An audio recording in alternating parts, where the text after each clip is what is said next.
Welcome back to another episode of High Value Dating, everyone. Today, we're talking about how to be happy and maintain faith that love is on its way when you are single and nothing seems to stick. You're meeting a bunch of people, but you're not meeting your person, and you're starting to get bitter. You're starting to get a little pessimistic. If that resonates with you, good news. Today's your episode. We're going to talk about all that and more. So stay with me and let's just dive right in. Hey there, it's your girl Nelly, matchmaker and dating coach. We talk about all things high value dating, how to meet your person, how to find love in today's dumpster fire dating economy, and also how to become a high value single because as I always say, we don't attract what we want in life, we attract what we are. So if that sounds interesting to you, please make sure you follow and subscribe to this podcast, and I can't wait to take you along this journey. Welcome to the High Value Dating Podcast. So today I was reading through my texts. I have lots of clients who text me, and a couple of my clients I've been with for a long time, and they have gone on, not even kidding you, hundreds of first dates. And it got me thinking, it is really difficult and challenging to continue putting yourself out there when you feel like nothing's sticking and you're like, I don't get it. Dating is a numbers game. I'm meeting so many people, but I'm not meeting my person. And why is it so hard to meet that one person? And here's the thing, dating is a numbers game to an extent, but it doesn't really matter if you're meeting 100 or 200 people or even 10 people if none of those people have some degree of baseline compatibility to you. So while it is good to meet more people, and the only way you're going to meet your person is if you put yourself out there and you open yourself up to meeting people, it's also important to ensure that the people you are giving a chance to are people who have some level of common interest or commonality to you, and you're not necessarily just giving everyone a chance, because if you're giving everyone a chance, then you're more likely to find yourself, I think, disappointed. So with that, what are some things you can do to increase the number of people you're meeting, but ensure that those people are also pre-filtered, pre-screened, right? And that you're not wasting your time. And of course, that you're not opening yourself up emotionally to people who aren't really going to meet you there anyways. First thing is, if you're on dating apps, I really suggest you use filters.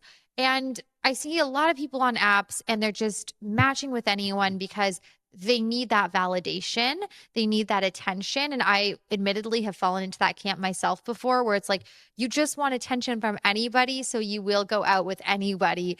But if you're looking for your person and you're going on dates with just anybody, expecting that person who you already know off the bat isn't compatible to you based on things that you see on perhaps their dating app profile, I think that your expectations need to match what that looks like. So, for example, I have a friend who is seeing someone, but in a more casual sense. And, it's interesting because we've had conversations about just making sure her expectations are level set and not, expecting too much from someone who just doesn't have the ability to meet that. And another way is also when you're on a first date, asking those tough questions. I think a lot of people are afraid to kind of go deep into the inner workings of their soul when they're on a first date. And I understand why. I myself am a pretty guarded person, but you want to make sure that on that date, that first initial meeting, you have the information that will enable you to determine if this is someone worth giving a second date to or not. And so, for example, if you really want to have a family and you're on a first date with someone, why not bring up kids? Why not bring up, your goals and your thoughts? It's all about how you do it, right? Be tactful and delicate about it, but also just cut through the crap, right? Get to the point. If you're at a place in your life where you want that in the near future, I would just be honest and open about it. And if someone doesn't receive it well, it's probably because they're not the person for you. Also, meeting people in person, I think, is really underestimated as far as like how impactful that can be. For me, I am not technically on any dating apps except for the one that I work with, but I don't use dating apps. And so I partly just backstory because I'm banned on a lot of them because of my line of work. I think a lot of dating apps don't want matchmakers on them, which is understandable. But I have to meet people in person because if I don't, then I'm not going to be meeting anybody. And I bring that up because I know a lot of people who are on dating apps and they look at those apps almost like a crutch where they think, oh, I don't have to go out and meet people in person because I'm on the apps. There is so much that you can glean about someone based on their energy. And a lot of that is intangible. You can't capture it on a two-dimensional profile the way you can when you are around someone and you see how they look at you and how they stand and how their mannerisms are and all of those things that I think are very big when it comes into the equation of attraction and what creates that attraction between two individuals is something that you can only suss out when you're meeting someone in person. So go out and leave your house. It sounds so obvious, but so many people need this reminder because you're going to maximize the number of people you meet when you are in settings where there are a lot of people. And if you're in settings where you already know that someone's going to be somewhat compatible to you based on the venue, I think that's even better. For example, if you are really sporty and you want someone who's also in good shape and takes care of themselves and into sports and or is athletic, then you should be doing hobbies that coincide with that. Maybe golf or tennis or paddle or pickleball. Actually, I think it's pronounced padel. But those types of activities are really great because when you're there that the people you're going to be exposed to, they already have that in common with you. Or if religion is really important to you and you want someone who has the same faith, doing hobbies where you're going to meet singles who also share that religion is great. I think it's just about diversifying how and where you meet people and taking the extra step and putting in the extra effort to meet people in person, as well as online. And the more you do that, and the more people you meet who you have some degree of commonality with and compatibility to, the closer you're going to get to meeting the person you're meant to be with. And so it's about being strategic and it's about improving the quantity, certainly, like the more people you meet, the closer you get to meeting the one, but the quality as well needs to coincide. And so putting yourself in the right environments, looking for things before you give people a chance that suggest that you are going to have some degree of compatibility, I think is the way to go about it.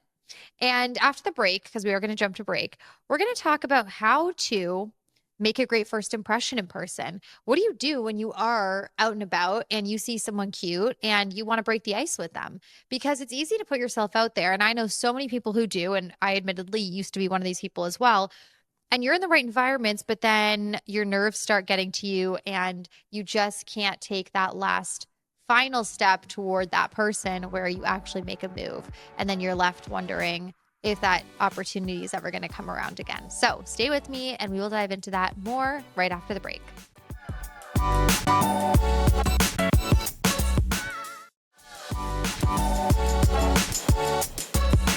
What do you do when you are putting yourself around the right people, but you're not captivating them the way you want to be? Maybe you're too nervous to go up to them, or maybe you get tongue twisted, or maybe you find that you start rambling off topic about something silly. I'm a matchmaker, so what I often find in my life is and it's really difficult to turn off.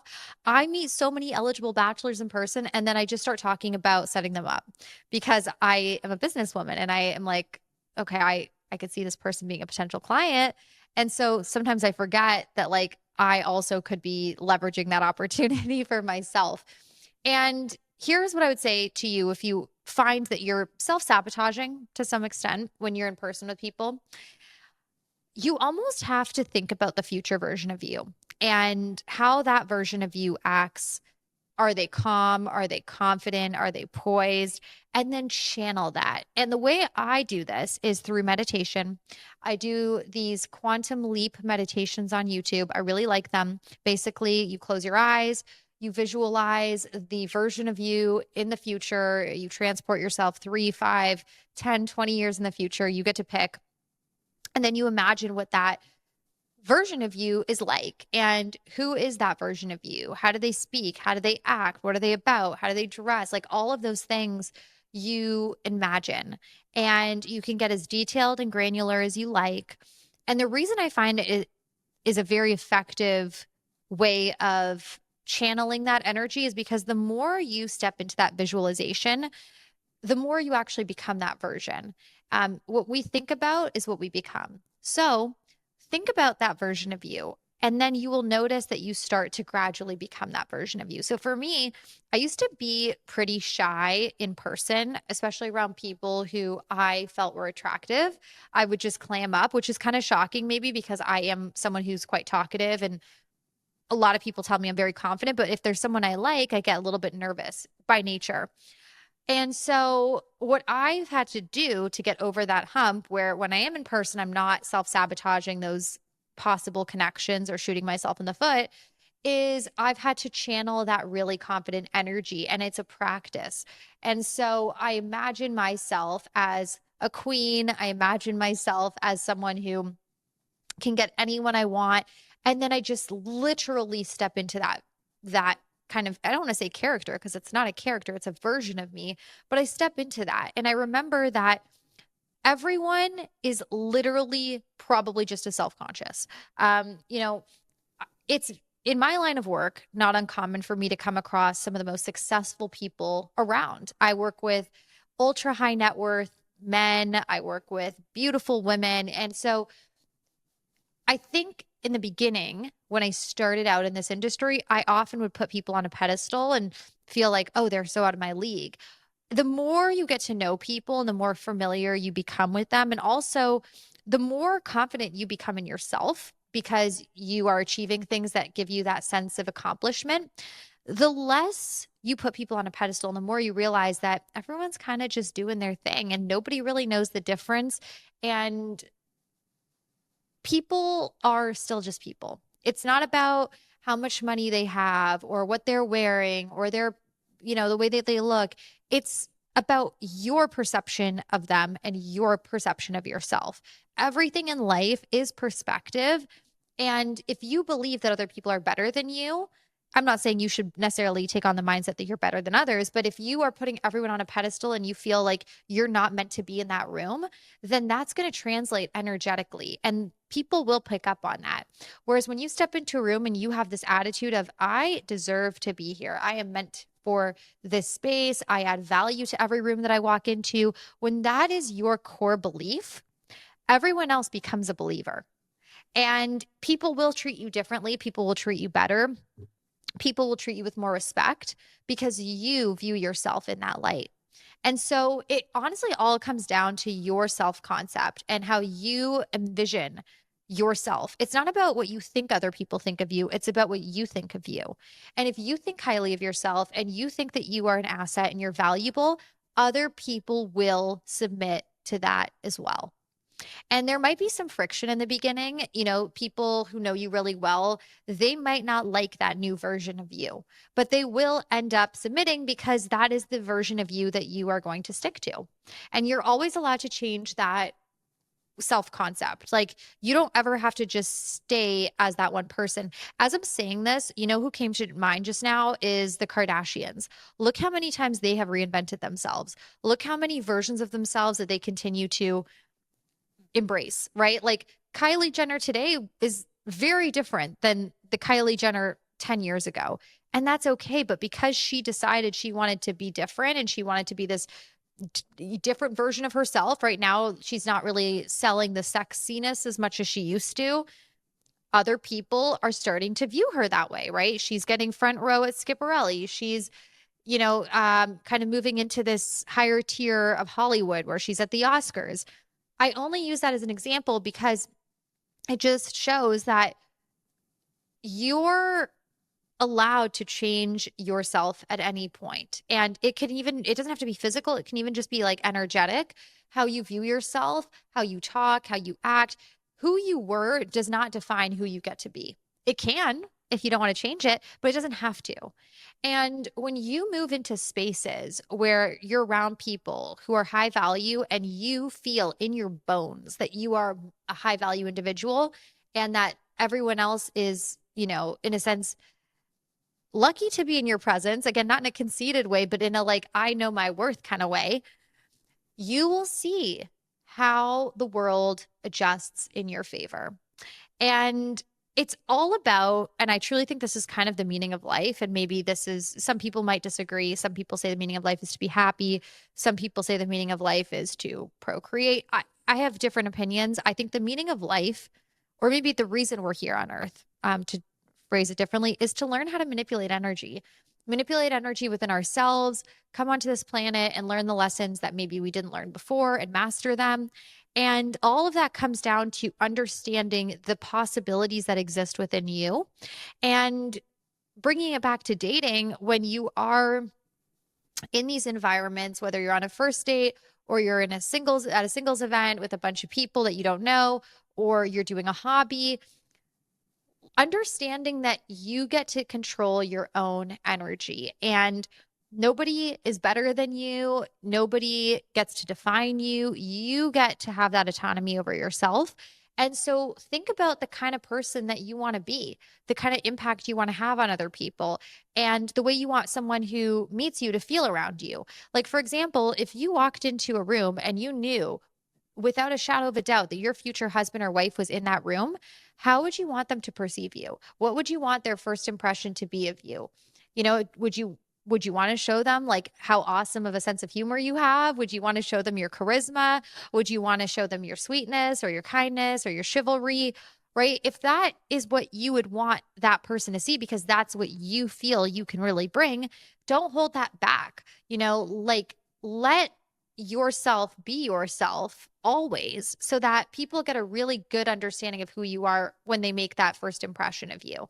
And I know it's not necessarily easy and it's something that takes time, but you owe it to yourself, especially if you're single, to be unapologetically you, so that you can meet someone who really authentically likes you for you and sees you for who you are, not for the version of you or the representative of you that you're trying to put on, but actually you.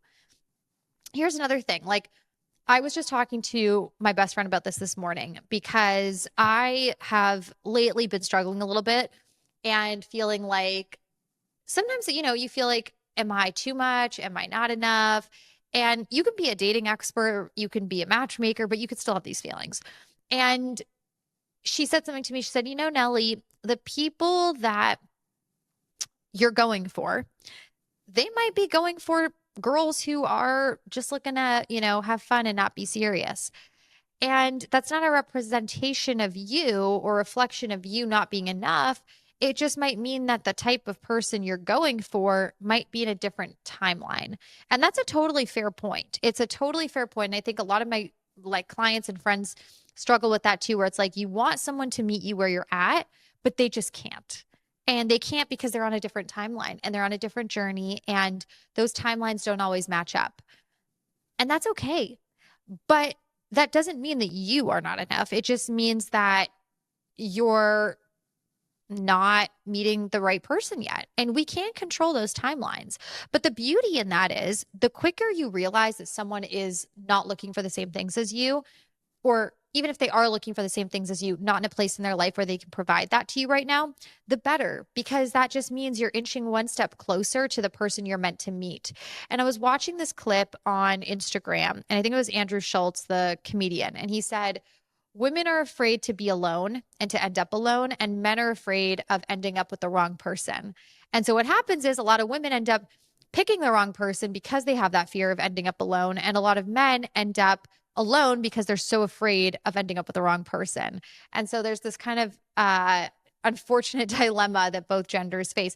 I have a lot of friends who are afraid of ending up with the wrong person, girlfriends. And so they actually say all the time, like, I'd rather end up alone.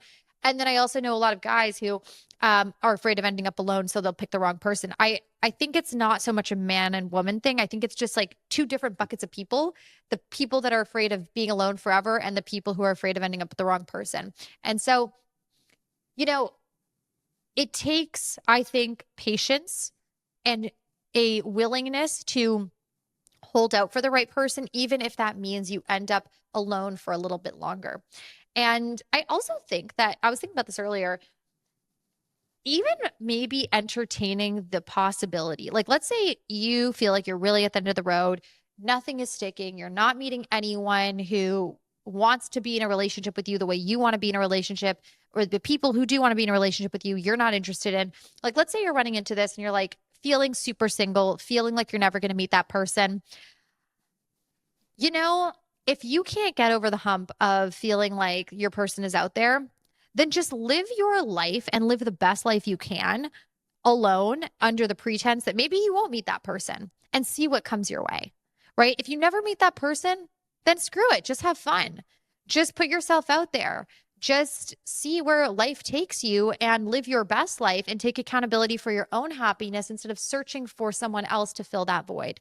And maybe, ironically, that will actually get you closer to meeting the person you're meant to be with. Entertain that possibility. Again, if you can't get over the hump of feeling like you have faith that your person is out there, like if you feel like you're really at a dead end, okay, then what would you do with your life if you knew you were never going to meet that person? Would you hook up with the hot guy at the bar? Would you say YOLO and book that flight to Rome by yourself? Would you go on that cruise? Would you start that hobby? Would you start working harder? Like, would you actually live your best life if you felt like it was all on you? Maybe. And maybe that's the answer. Maybe that's the answer for those of you who can't maintain that unwavering faith that your person is out there and looking for you just as much as you're looking for them. With that, let's go to break. And we're going to talk a little bit more about how to bounce back from rejection and also how to take control of your life when you feel sad and maybe a little despondent that you don't have love or a significant other, I should say, in your life right now. So stay with me and we'll dive into that and more right after the break.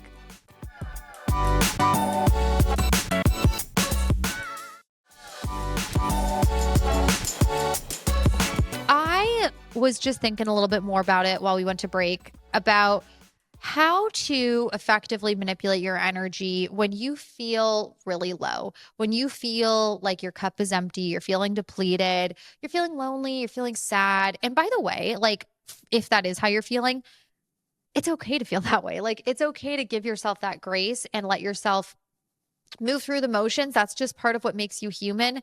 And I think putting the expectation on yourself that everything always needs to be perfect and you always need to be happy is unrealistic. And nobody, and I mean nobody, is always just like that, right? Everyone has low moments, everyone has high moments. You might have higher highs and lower lows than some people, but that's just a part of the human journey.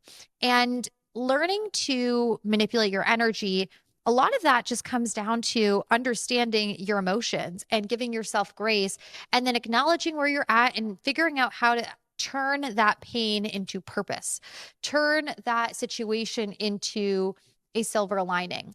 I've said this before on the podcast, things are not happening to you, they're happening for you.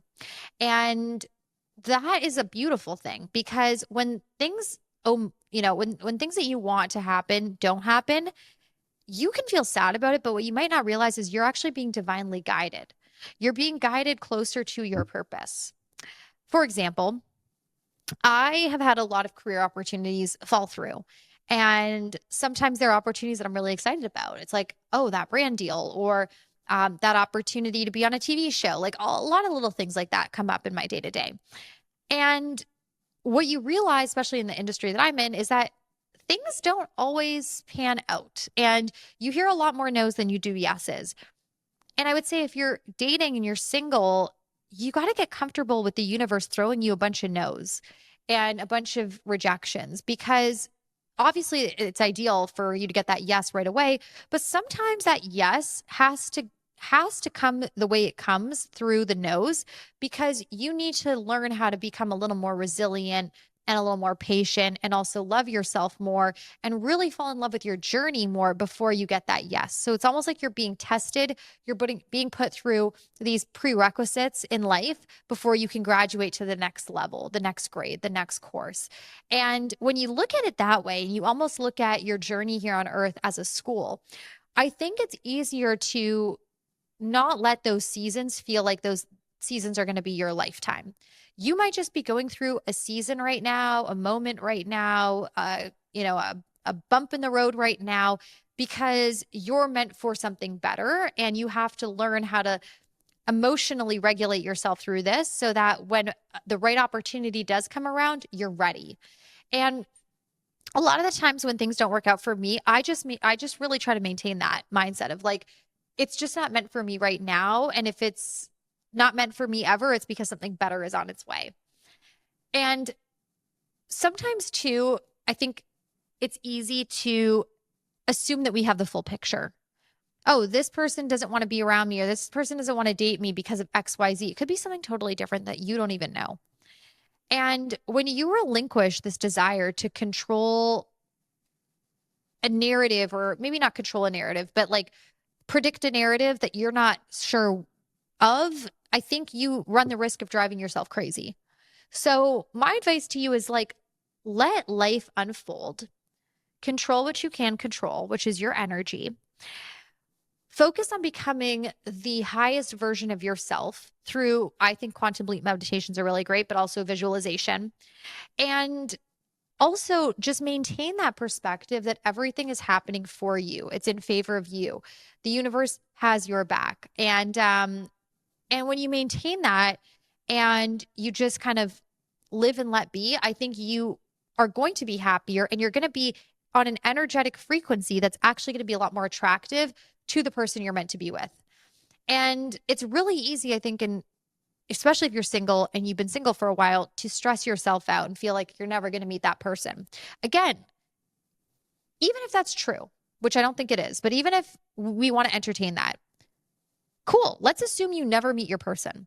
Let's assume you never get married, you never have kids, the fairy tale, the quote unquote fairy tale never happens. How would you live your life differently? Would you take more risks? Would you overthink things that much? Or would you just focus on, being in charge of your own happiness? Maybe that's the secret. Maybe that's the catch-22. And maybe that's why they say it'll find you when you're not looking. Food for thought. I hope this was energizing. I hope this provided some perspective. I think just the key takeaway is you have to maintain a level of optimism, but also be in charge of your own happiness and emotions, and not let other people have that control over you. And that's something that you give to other people, by the way. If you let someone make you feel a certain way, it's because you were expecting more from them and you put a lot of value on just the outcomes they could provide you with. Be in charge of your own outcomes. I've had a lot of situations recently not pan out the way I've wanted them to, but the way I'm looking at it is like, okay, it'll propel me closer to what I'm meant for. And I might not see that right now, but I'm going to have trust that that's the case. Okay. Anyways, guys, I am wishing you a great rest of your week. Thank you for listening. If you enjoyed the podcast, please give it a rating and review on Spotify, Apple, or wherever you're listening. If you're watching on YouTube, please subscribe. It helps a lot. And make sure you follow me on Instagram at ask.nelly and send me a DM if you are going through a dating situation and you want advice on it. You can send me a voice note and I may just feature you in a future episode. Thanks so much for listening, guys. And I'm sending you love and abundance as you go through your day. Take care.